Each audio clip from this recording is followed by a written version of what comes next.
Поволжья, на гостеприимной земле Татарстано-Бавлинского муниципального района села Татарский Кандыс.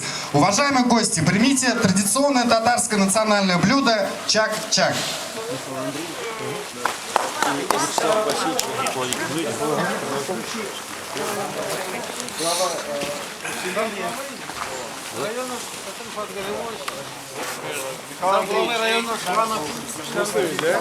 Дорогие друзья, слово для приветствия предоставляется заместителю главы Бавлинского муниципального района Хасиатуллину Минефару Калимулычу.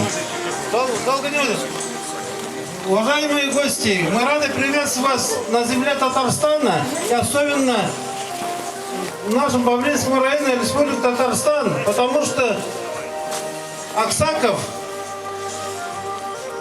Сергей Тимофеевич бывал в Авлахе не раз. И это очень отрадно, что ваш маршрут, ваша экспедиция совпала через наш район. Мы вас приветствуем и желаем вам огромных успехов.